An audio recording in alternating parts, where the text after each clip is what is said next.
Le président Macky Sall a pesé de tout son poids pour permettre à son frère Aliou Sall et à l'homme d'affaires Franck Timis de profiter des contrats pétroliers. Beaucoup d'argent gagné illégalement selon Thierno Alassane Sall dans son nouvel ouvrage Le protocole de l'Élysée, confidence d'un ancien ministre sénégalais du pétrole. Car l'ancien ministre du pétrole Thierno Alassane Sall a publié Le protocole de l'Élysée, confidence d'un ancien ministre sénégalais du pétrole. Il révèle comment Macky Sall a aidé son frère et Franck Timis à gagner de l'argent qu'il n'aurait jamais dû empocher, mais aussi bien d'autres sujets comme la RTP, la 4G, licence, l'autoroute à péage. RFM a obtenu un exemplaire du livre parcouru par Macoumba Bey.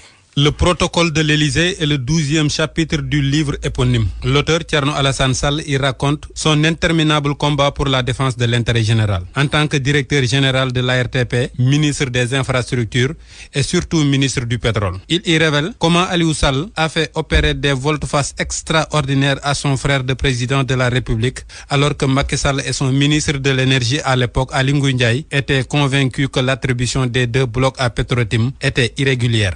Aliou Sall s'est employé à convaincre le président à autoriser, je cite, la plus grande conspiration financière dans l'histoire du Sénégal, fin de citation. La manière dont Macky Sall et Mohamed Boun Abdallah Dionne ont utilisé Exxon et Gazprom pour que Cosmos signe plus rapidement avec Petrotim et d'autres décisions inexplicables. C'est innommable. Le protocole, signé le 20 décembre 2016 lors de la visite d'État du président Macky Sall en France, devait permettre à Total d'explorer du pétrole au Sénégal. Un protocole que le ministre ne verra jamais, seulement au moment de signer. C'est ce qui mènera à son départ du gouvernement.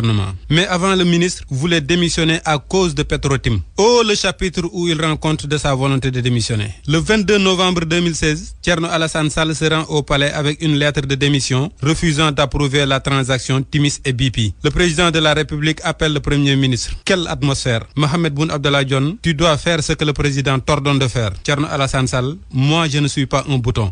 Mohamed Boun Abdallah Dionne, je suis un double bouton moi. Le protocole de l'Élysée ne raconte pas seulement les scandales dans la gestion du pétrole. L'ex-DG de la RTP y relate son bras de fer contre Cheikh Amar, Moustapha Yassine Gueye de MTL, Pierre Goudiaby Atepa, le notaire Moustapha Ndiaye, Ndongo Diaw qui l'a remplacé là-bas. C'est un récit à la fois suffocant et révoltant. Le grand banditisme financier que Abdoulaye Wade a organisé et supervisé à l'ARTP. Macky Sall qui brade la licence 4G à Orange, sans audit ou étude préalable, seulement après avoir reçu le DG de France Télécom la veille, la concession de l'autoroute à péage et j'en passe. C'est la première fois qu'un acteur de premier plan qui avait accès aux documents les plus confidentiels donne sa version des faits. Le résultat est un cauchemar pour ce régime et son mot d'ordre de gouvernance sobre et vertueuse.